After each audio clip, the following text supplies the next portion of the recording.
A Caminho da Médica, trilha de músicas que o Ale gostava para deixar o clima mais leve. Olha ele indo para médico. Tava bem no finalzinho já, né? A droga arrasa o cara, né, velho? Tal a cocaína é o cão, cara. As fotos são. Vamos lá. Para deixar tudo bem fácil para o Ale e evitar qualquer desculpa, me propus a levá-lo na consulta no meu carro e ser sua motorista. Eu estava tentando manter o ambiente descontraído, colocando para tocar compilações de músicas que ele gostava e fazendo brincadeiras para deixar o clima mais leve. Depois de uma breve espera, entramos no consultório. Antes de deixá-lo sozinho com a médica, mesmo sabendo que ele iria ficar bravo comigo, contei tudo o que estava acontecendo e em que pé estava o seu vício. O Ale ficou de cabeça baixa enquanto eu falava. Era difícil admitir o que estava acontecendo, mas depois que a consulta acabou e nos preparamos para voltar a Santos, me agradeceu e falou que iria fazer o tratamento. A princípio, a médica receitou medicamento para segurar a compulsão e acalmá-lo, e pediu alguns exames para avaliar a condição real do seu organismo, e, assim, começar o tratamento propriamente dito. Além disso, ele também deveria retomar ao seu consultório para algumas sessões de terapia. Era setembro de 2012. A apresentação que sucedeu a Briga com o Champignon aconteceu em São José do Rio Preto. O Alexandre rezou muito antes do show começar. Ajoelhou e agradeceu a Deus por tudo que havia conquistado. Pediu perdão e proteção para ir à frente. Ao entrar no palco, recebeu muitas vaias e até foi alvo de algumas latas de bebidas atiradas pelo público. Mas no fim, o carisma dele venceu toda aquela animosidade. Ele realmente tinha o dom da palavra e logo reconquistou a plateia. Afastou as vibrações negativas e fez um show maravilhoso, com muitos abraços no Champignon e um clima de alívio e celebração. Embalado por esse momento, ele estava mais animado e acreditou na possibilidade de melhorar. Chegou até a cogitar uma entrevista coletiva para abrir o jogo sobre o que estava vivendo. Foram dias animadores, que felizmente duraram pouco. Fomos mais 2 vezes à médica, mas depois ele se recusou a fazer qualquer exame e voltou a usar droga diariamente. Ele já não mostrava tão disposto a se abrir comigo, porém ainda havia momentos em que falávamos a respeito da situação.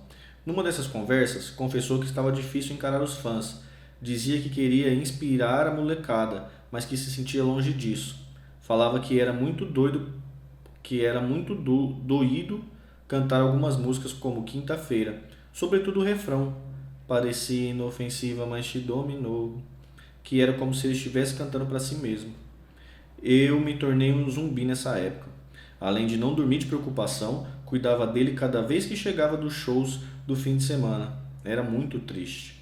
Quando eu tentava falar no assunto de retornar ao tratamento, ele se alterava, me chamava de chata e dizia que a nossa convivência estava ficando difícil, que ele era responsável por si e que não deixava seu problema interferir na sua vida profissional, do que eu discordava totalmente. Ele tinha se tornado a contradição em pessoa. Suas crises continuavam a acontecer, mas agora ele simplesmente se afastava de mim. Se eu ameaçasse chamar uma ambulância, ele dizia que ia sair de casa e que nunca mais voltaria. Eu já não sabia o que fazer. No meio do rock existia uma certa permissividade. A figura do artista maluco é muito mais comum do que se imagina e vista até como uma coisa divertida por algumas pessoas. Talvez por isso quase todos se comportavam como se aquilo fosse algo banal. Os meus constantes pedidos de ajuda eram vistos como uma encheção de saco, e assim fui ficando cada vez mais isolada. O nosso amor estava abalado, não tinha como ser de outra forma. Parecia impossível fazer qualquer plano para o futuro, e a droga já havia provocado mudanças reais no comportamento dele. Mentiras tinham se tornado comuns, eu me perguntava onde estava a parceria que tínhamos selado desde o início da nossa vida juntos. O nosso relacionamento esfriou, até por uma questão de sobrevivência psíquica da minha parte. Ainda existia amor, claro, mas o homem da minha vida era diferente do Alexandre que estava diante de mim. Até o seu olhar não era mais o mesmo. De uma hora para outra, ele pedia para conversar comigo. Dizia que estava certo de que não queria mais aquela vida e que não admitiria me perder para a droga. Ficávamos bem e mais uma vez fazíamos planos, e me agarrava a qualquer demonstração de mudança. Eu topava tudo que ele me propusesse, desde que o resultado fosse ele ficar bem. Com essa esperança em mente, topei ir com ele visitar um mega apartamento de frente ao mar, em Santos. Ele dizia que queria reconstruir a nossa vida juntos. Chegamos bem perto de fechar o negócio. Fizemos até uma proposta de compra do imóvel. Mas depois fui obrigado a cair na real e perceber que aqueles momentos de lucidez eram passageiros. Não adiantava querer me enganar. Durante essa fase foi muito difícil gravar um disco novo, compor todas as músicas e entrar na rotina de pré-produção, gravação e mixagem. O 12º álbum do Charlie Brown Jr., La Família 013, que só saiu no fim de 2013, depois da morte do Ale, é um reflexo dessa dificuldade. Traz músicas feitas em 2011 e 2012 e outras que só foram concluídas no início de 2013. A relação entre ele e os integrantes da banda continuava delicada. Todos pisavam em ovos para lidar com Ale. Já o nosso relacionamento estava cada vez mais inconstante, e isso fica bem evidente em algumas letras escritas nesse período, como nesse trecho de Um Dia a Gente Se Encontra. Um dia na praia a gente jurou ficar juntos para sempre, depois tudo mudou. Eram portas abertas que depois se fecharam. O tempo passou e as coisas mudaram. Separaram a gente, a circunstância e as coisas. Ele estava tão transformado que não conseguia entender a minha aversão pela situação. Achava que eu deveria simplesmente aceitar e que só e assim poderia estar ao seu lado. Hoje sou eu que não mais te quero. Foi uma música escrita num dos piores momentos da nossa vida juntos. Embora eu entendesse o contexto, aquela letra me magoava. E ele sabia disso. Chegou a dizer que tinha escrito de propósito no momento de raiva e prometeu que a faixa não entraria no disco. Mas a música foi incluída quando o álbum foi lançado póstumamente. A gente corre o tempo todo atrás de um tal ideal, baseado num formato que talvez não seja ideal. Nem para você, nem para mim. Nem para você, nem para mim. Eu olho para você, eu vejo muito do que eu quero. Mas o mesmo de você, sinceramente, hoje eu não mais espero. Já nem sei mais se eu quero, nem sei se eu quero. A discussão e a agressividade no trato com qualquer um que o contrariasse era o mais frequente, e muitas vezes essas demonstrações aconteciam em público. Já não era algo restrito aos bastidores. De toda forma, a banda manteve a agenda e continuava fazendo todos os shows. Nessa época, eu ouvia relatos do pessoal da produção sobre algumas situações extremas, de descontrole e exagero no uso de droga, mas ninguém tinha coragem de falar sobre a necessidade de tratamento. Ele era o patrão e não admitia que se tocasse no assunto. Eu não me cansava de tentar conversar, implorava para que parasse, explicava repetidamente que ele corria risco de morte, propunha uma internação e isso tudo o afastava de mim. Dizia que se eu tomasse alguma atitude nesse sentido, jamais voltaria a olhar na minha cara. A sua atitude me paralisava, eu temia que o pior acontecesse a qualquer momento. Em novembro, um incidente depois de um show em Salvador deixou a equipe em alerta. O Ale tinha exagerado na cocaína e passou muito mal, assustando a todos. Depois desse episódio, me descontrolei. Tive uma crise nervosa e implorei para que ele voltasse a fazer o tratamento. Eu me mostrei aberta a qualquer alternativa nesse sentido. Disse que estaria ao lado dele onde quer que fosse, mas aquilo tinha que parar. Ele estava doente e precisava de tratamento urgente. Na tarde seguinte a essa conversa, fui ao dentista e quando voltei fui surpreendida com um recado escrito por ele na lousa que ficava pendurada na cozinha de casa. Gra, eu vou voltar. Te amo. Tenha força, meu amor. Para sempre, te amo. Fui correndo perguntar para a moça que trabalhava em casa se tinha acontecido algo diferente. Ela me contou que ele fez uma mala e antes de ir embora pediu a ela que cuidasse de mim. Tentei falar com ele de todas as formas, ligando no celular sem parar. Depois de muita insistência, o Ali atendeu e falou rapidamente comigo, dizendo que estava indo para São Paulo, precisava de um tempo para se curar sozinho e que eu deveria ter paciência. Sem o Ali em casa, os meus dias ficaram vazios. Ele continuava me ligando, falando hora que me amava e queria voltar para casa, hora que eu tinha de esperar que passasse por aquela fase. O meu desespero era tão grande que mal conseguia comer. Cheguei a pesar 50 quilos, quando meu peso normal era 5,64. Não conseguia fazer absolutamente nada. Passei 3 meses à base de calmantes, sem sair de casa, vivendo para os seus telefonemas. As únicas pessoas que vinham me ver eram minha mãe e minha irmã. Todos que frequentavam minha casa sumiram. Às vezes o Alê aparecia para pegar roupas e ver os gatos. Eu conversava, pedia que voltasse, que começássemos do zero. Mas tudo era em vão. Eu estava desgastada. Já eram 3 anos naquele desespero.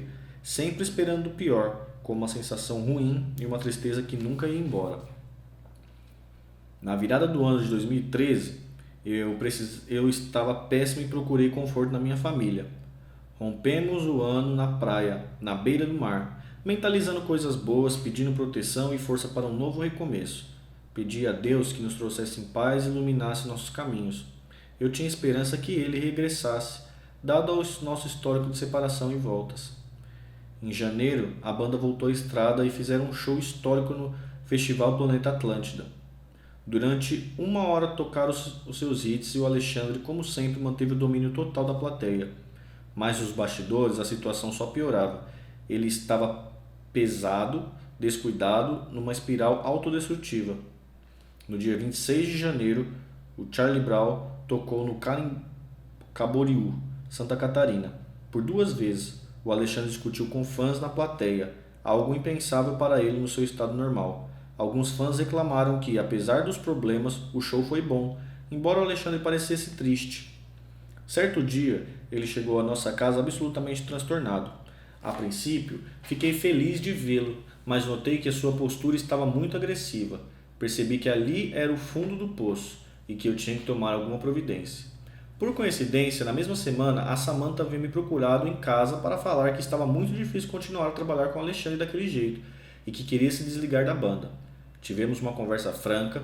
Ela então me contou todos os episódios que enfrentaram nos últimos meses e, finalmente, concordou comigo que precisávamos unir força e fazer algo para salvar a vida do Alexandre.